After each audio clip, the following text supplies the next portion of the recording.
Një nga emrat më të njohur të botës së krimit, Altin Doci, është haratisur nga spitali i Durrësit.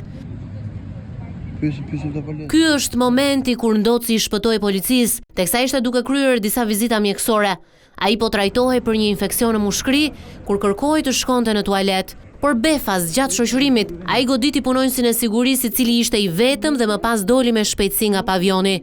Në parkime priste një makinë me ngjyrë të bardhë me të cilën ai arriti të largohej nga spitali. Në planin e aratisjes është përfshirë edhe një tjetër mjet. Dy policët që po e shoqëronin e ndoqën deri jashtë ndërtesës, po nuk arritën ta ndalnin.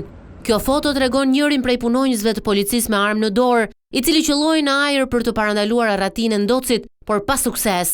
Kamerat e sigurisë kanë fiksuar momentin kur ai u largua drejt zonës së spitalës.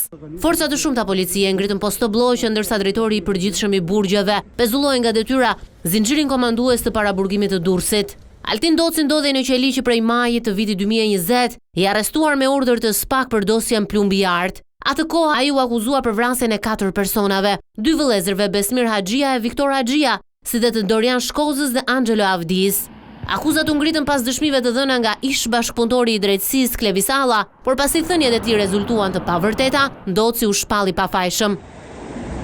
Megjithatë ai nuk doli nga burgu pasi emri i tij u përmend nga Nuredin Dumani si i përfshirë në vrasjen e Andis Zylyfit dhe për disa atentate të mbetura në tentativë, si dhe antar i bandës së çopjave në Elbasan, ndërsa Erion Alibej e akuzon Altin Docin si të përfshirë në masakrën e Bradasheshit.